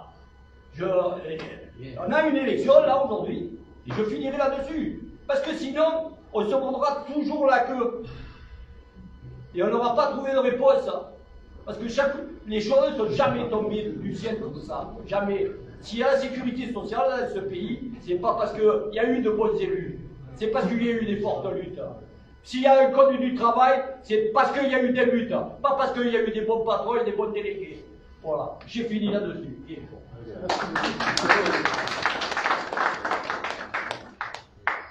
Le jeune mais très court parce que pas jamais. Non, Rémi, Dédé, Marc et voilà. C'est difficile de passer après. Après le camarade, Non, mais dire quand même que on a l'impression d'avoir compris dans ce que dit Georges qu'on a reculé sur la force collective. C'est une réalité. Et forcément, cette force collective sur laquelle on a reculé, elle a des incidences. Parce que la nature ayant horreur du vide, et les autres en face, eux ils bossent. Eux ils bossent, ils ont les moyens, ils ont leur force, et ils ont leur intérêt qui est bien identifié, qui est un intérêt économique. Et c'est pour ça qu'ils ont détruit des articles, démembré l'outil qu'est la SNCF, mais de la même manière, on peut essayer, je l'ai dit tout à l'heure, on peut parler de la privatisation des autoroutes ou de ces enjeux financiers-là qui ont fait le pas sur le reste. Et effectivement, le poil à gratter de ça, c'est le fait d'avoir des projets d'intérêt général et de les mettre en cohérence. Et donc, le maillon essentiel à ça, c'est d'avoir les citoyens qui s'en mêlent, ce que tu viens de dire. Et si on n'a pas les citoyens, on ne peut pas. On ne peut pas y arriver. Et moi, je suis... faut le dire quand même, hein, on a dans la salle des camarades qui se sont battus et qui se battent. Hein, et c'est pas parce que j'ai une partie de ma famille qui est cheminote que je dis ça, mais les cheminots de la CGT font partie de ceux qui n'ont pas abandonné l'idée de mettre dans le débat public des questions aussi essentielles que le transport. Il y a aussi des élus qui l'ont fait, j'en fais partie, Patrick aussi, un certain nombre dans les municipalités, un peu partout qu'ils font. Mais la question, c'est qu'à un moment, on a des acteurs comme ça qui ont décidé, et les tracts qui sont là font encore partie, et qui ont décidé de mettre ça dans les mains, de la population. Et même si ça ne gagne pas tout le temps, ben, ça ne sert pas à rien. Ça ne sert pas à rien, on l'a vu avec le train des primeurs par exemple, hein, ou même si on n'a pas tout gagné. Et si à un moment on n'avait pas mis chacun, mais les cheminots en premier lieu, les enjeux entre les mains des citoyens et dans le débat public, eh bien, les lignes, elles n'auraient pas bougé du tout. Et il n'y aurait pas cette petite musique hein, qui fait partie de notre débat d'aujourd'hui, de l'intérêt général, de l'outil du fret, et même de la question derrière du rail et de son utilité dans le pays. Donc, moi je pense que rien ne peut se faire sans la bataille, et la bataille, elle a lieu comme ça, elle a lieu un peu plus modestement par les élus quand on a mis en débat la question du RER catalan, même s'il y a des nuances sur la manière de porter les propositions, mais qui est quand même l'idée de, il y a des vallées, il y a des rails, et il y a des besoins, et il faut mettre des trains pour répondre à ces besoins-là. En sachant qu'en plus on a une réalité, c'est que les besoins changent. Ça, les capitalistes, ils ont toujours travaillé ça. Pour faire changer les besoins. Avoir sa voiture familiale, individuelle, etc. Mais c'est pas seulement un amour, hein, la voiture. C'est plutôt que quand tu n'as pas d'autre choix, de toute façon, tu es obligé d'aller chercher la deuxième voiture de la maison, parce que sinon, il y en a un des deux qui ne peut pas aller au travail. Et les besoins, ils changent. La question du coût du stationnement à Perpignan fait partie d'une donnée. C'est pas à nous, de la table, mais ça fait partie des données. Le fait qu'en rentrant et en venant de Prades, ou en venant de Rivesaltes, ou en venant d'Aisne ou d'Argelès, tous les matins, tous les soirs, à midi, à 4 heures, il y a des bouchons qui s'allongent, là. Et bientôt d'ailleurs, en rentrant, en venant, bientôt la queue va aller jusqu'à Aisne, là. Ça fait partie des besoins. qui changent. Parce que là, ceux qui sont au cul-à-cul, à un moment, ils se rendent bien compte que le fait de ne pas avoir de ligne et de ne pas avoir de réponse de transport qui correspondent, mais c'est un manque, quoi. C'est un manque.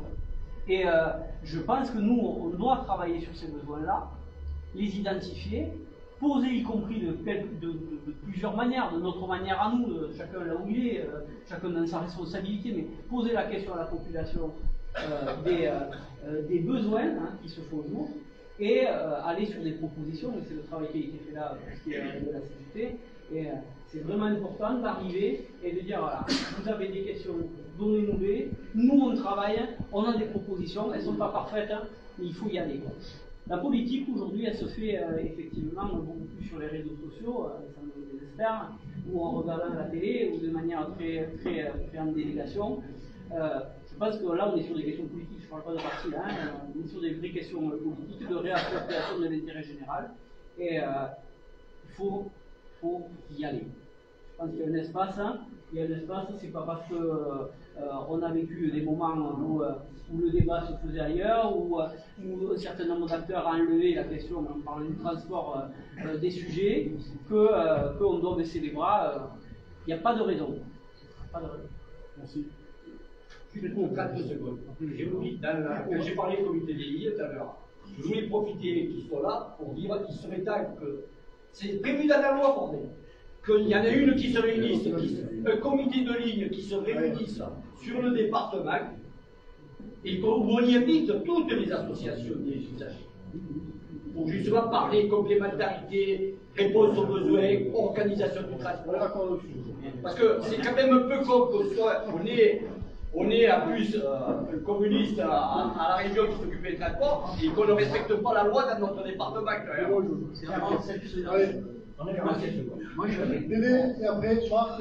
Moi je vais être très court, mais je vais emboucaner un peu les élus. Voilà. Pourquoi je vais les emboucaner?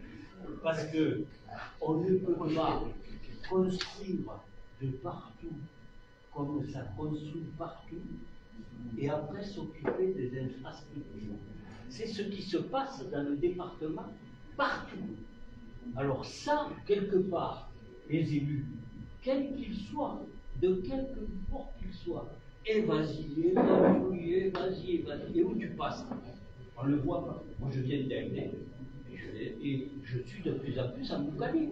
C'est une réalité. Bon, c'est vrai que j'ai le trek. En plus, je suis cheminot, j'ai travaillé en Ascom, Georges. Mais ce que je veux dire là, c'est que c'est une réflexion de. Ça doit être. On commence par les infrastructures avant les constructions. Mais quand on fait un petit, on le fait normalement. On ne fait pas les choses à l'envers quand même. Oui ou non? Mais non, mais plaisanterie mise à part, ça doit être une des premières réflexions. Fais les routes, fais les voies, fais tout ça, avant de faire les constructions. Sinon, qui comprend quoi? Après, tu passes plus nulle part. Voilà. Allez, s'il vous plaît, juste dernière intervention et on clôture. Marc. Deux points essentiels. C'est une manière de la région qui est quand étoile. Donc, ce problème-là,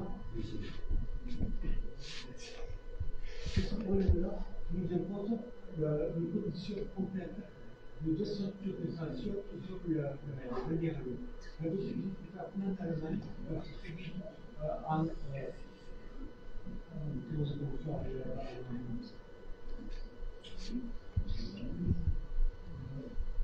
en usage de quoi nous devons déposer une tarification à 9 € pour tous les transports. Nous avons finalement une dernière facture pour les TGV. Donc nous, on va le faire parce qu'on n'a pas le moyen de l'infrastructure. Premièrement. Deuxièmement, c'est sur le point de vue des transports aéroports. C'était un transport qui était formidable parce qu'il peut aller de Rudal à Tani, quand ça part pas très loin, on peut aller au Barcarès, en train, en allant avec le macaron, on pouvait aller partout avec le train, mais tout ça, s'il vous plaît. C'est une honte qu'on arrache du droit pour faire de la vie cyclable. Alors que les pistes cyclables créent potentiel qui va de Rivesaltes à Perpignan. J'ai pratiqué ce que des fois, tu le sais. Sur des ronds-points et le point-point d'une part. On construit toute la voiture et rien pour le vélo, rien pour le transport en commun. Merci Marc. Bon, déjà, non, Jeanne, c'est bon.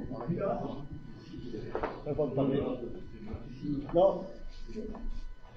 faire une petite clôture, déjà vous remercier parce que voilà, le collectif transport de la CGT, on a travaillé sur ce dossier-là, mais on a aussi besoin d'une certaine confrontation, et une confrontation de discussion et de débat pour voir un petit peu si nos propositions elles sont cohérentes, mais voilà, c'est pas des propositions à prendre et à laisser, elles sont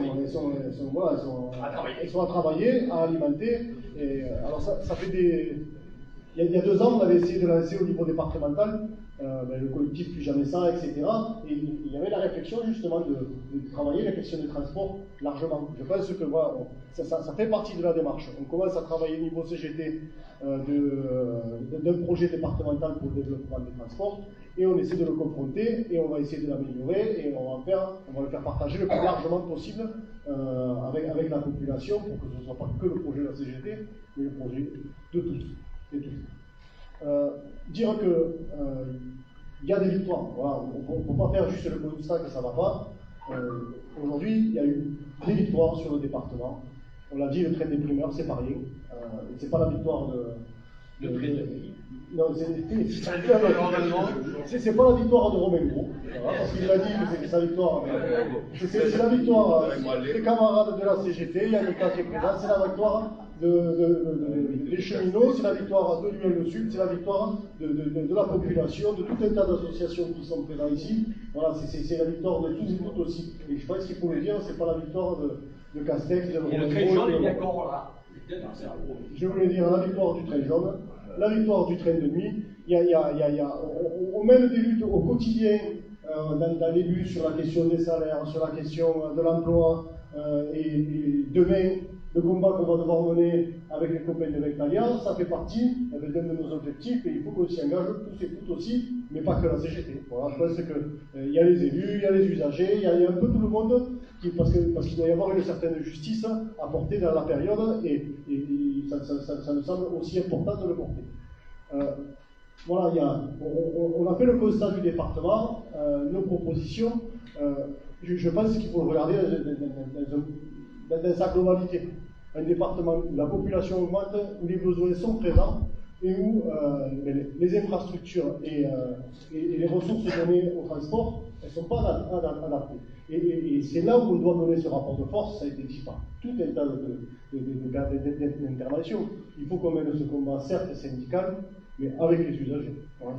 Ça nous semble indispensable aujourd'hui de travailler à la création autant que possible, et partout où c'est possible, d'usagers pour faire remonter la question des besoins avant les questions d'intérêt économique des entreprises, etc.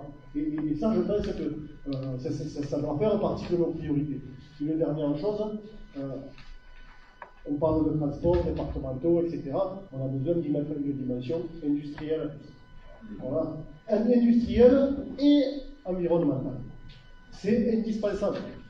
On doit réfléchir dans notre réflexion à comment on peut créer des usines sur le département pour des bus à l'hydrogène, par exemple, si on veut que ce soit écologique. Et pourquoi pas des trains à l'hydrogène, mais pas forcément des entreprises privées, des entreprises publiques qui fassent ça. La SNCF, par exemple, pour des trains à l'hydrogène, est en capacité, elle la perd de plus en plus, mais est en capacité de produire avec son système industriel des trains. Voilà. Et ça, je pense qu'on doit le porter haut et fort. La réflexion n'est pas juste sur la question du transport, elle est sur un changement de société qui doit se faire transport, industrie et répondre aux besoins. Voilà. Je vous remercie beaucoup. Comme je vous l'ai dit, un autre débat la semaine prochaine sur les questions sociales. Je sais, il y a les bons apéros.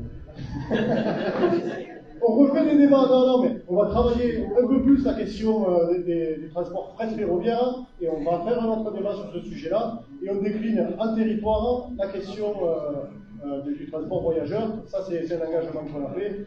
Régis en a parlé. Voilà, je vous remercie beaucoup de votre présence, et au prochain débat.